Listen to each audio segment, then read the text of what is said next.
नमस्कार. चला आज ऐकूया पंचतंत्रातली एक जबरदस्त गोष्ट. ही गोष्ट आहे शक्ती आणि युक्तीच्या लढाईची. पाहूया जेव्हा ताकद कमी पडते तेव्हा बुद्धी कशी मार्ग काढते. कल्पना करा एका भव्य वटवृक्षाची. दिसायला अगदी शांत, पण त्याच्या मुळांमध्ये दडलं होतं एक जीव घेणं रहस्य. हो, एक अशी समस्या जी या कथेचं केंद्र आहे. तर भाग एक न सुटणारं संकट. या भागात आपण पाहणार आहोत की ती कावळ्यांची जोडी एका अशा विचित्र संकटात सापडली होती जिथून सुटकाच अशक्य वाटत होती. खरं तर त्यांच्यासाठी हे कधीही न संपणारं दुःस्वप्न बनलं होतं. त्या वडाच्या झाडाच्या उंच फांदीवर एक कावळा आणि कावळीण राहत होते. त्यांनी खूप मेहनतीने एक एक काडी जमवून आपलं छानसं घरटं बांधलं होतं. त्यांच्या मनात स्वप्न होती लवकरच पिल्लांच्या किलबिलाटाची, पण त्यांना कल्पना नव्हती की त्यांच्या या स्वप्नांवर एक काळं सावट पसरलेलं आहे. पण त्यांच्या आनंदाच्या वाटेत एक खूप मोठा अडथळा होता. त्या झाडाच्या मुळाशी एका बिळात एक क्रूर आणि कपटी साप राहत होता. तो फक्त विषारीच नव्हता, तर खूप धूर्तही होता. आणि मग तेच व्हायचं जे व्हायला नको होतं. प्रत्येक वेळी जेव्हा कावळीन अंडी घालायची काही दिवसांतच तो साप हळूच झाडावर चढायचा आणि ती सगळी अंडी खाऊन टाकायचा. हे एकदा दोनदा नाही तर अनेक वेळा घडलं. त्यांचं घरटं नेहमीच रिकामं राहायचं. आता भाग 2. शक्ती नव्हे, युक्ती. खूप दुःख सोसल्यावर आता कावळ्याच्या सहनशीलतेचा अंत झाला होता.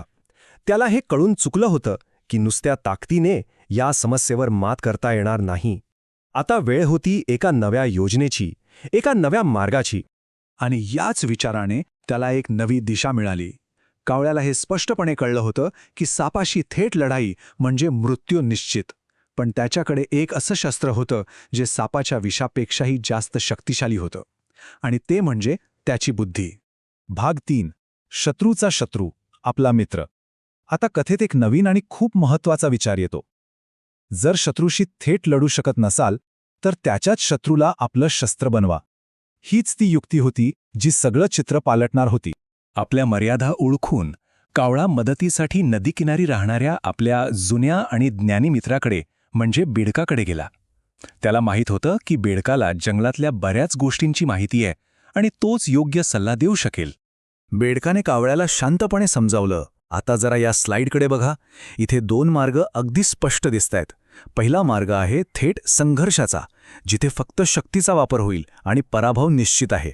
आणि दुसरा मार्ग आहे अप्रत्यक्ष रणनीतीचा, जिथे बुद्धीचा वापर करून विजयाची एक संधी निर्माण करता येते. आणि मग बेडकाने ती अत्यंत महत्त्वाची माहिती दिली. त्याने सांगितलं की सापाचा एक नैसर्गिक आणि शक्तिशाली शत्रू आहे मुंगूस. आणि तो मुंगूस कुठे सापडेल हेही सांगितलं. जवळच्या राजाच्या महालात. भाग 4. महालातील धाडसी डाव. बेडकाच्या सल्ल्याने कावळ्याच्या मनात एक धाडसी योजना आकार घेत होती. आता कथेचा सर्वात रोमांचक भाग सुरू होतोय, जिथे एका धोकादायक पण हुशारीच्या योजनेला प्रत्यक्षात आणलं जातं. ही योजना पहा जरा, किती हुशारीने आखली आहे. या 4 सोप्या पण महत्त्वाच्या पायऱ्या होत्या. पहिली, राजवाड्यात योग्य संधी शोधायची. दुसरी, राजकुमाराचा सोन्याचा हार उचलायचा. तिसरी, सैनिकांना मुद्दाम हळू उडून आपल्या मागे यायला लावायचं. आणि चौथी, सगळ्यात महत्त्वाची पायरी, तो हार थेट सापाच्या बिळाजवळ टाकायचा. आणि योजनेची अंमलबजावणी सुरू झाली. राजकुमार अंगणात खेळत असताना कावळ्याने झडप घालून त्याच्या गळ्यातला हार उचलला. आरडाओरडा झाला आणि सैनिक लगेच त्याच्या मागे धावू लागले. कावळा मुद्दाम हळू उडत होता जेणेकरून सैनिक त्याच्या मागे येतील आणि थेट त्या वडाच्या झाडापर्यंत पोचतील. भाग 5. बुद्धीचा अंतिम विजय. आता आपण कथेच्या परमोच्च क्षणी पोहोचलो आहोत, जिथे कावळ्याच्या रणनीतीला यश मिळतं आणि एका मोठ्या संकटाचा कायमचा अंत होतो. पाहूया हे नक्की कसं घडलं. सैनिक हारासाठी सापाच्या बिळाजवळ पोहोचताच तिथे राजाचा मुंगूसही आला.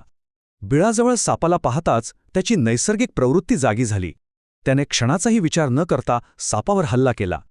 दोघांमध्ये भयंकर लढाई झाली आणि अखेरीस सापाचा अंत झाला. सैनिकांना त्यांचा हार मिळाला आणि ते निघून गेले. कावळ्याचं काम झालं होतं. ही गोष्ट बेडकाच्या त्या वाक्याला अगदी तंतोतंत सिद्ध करते.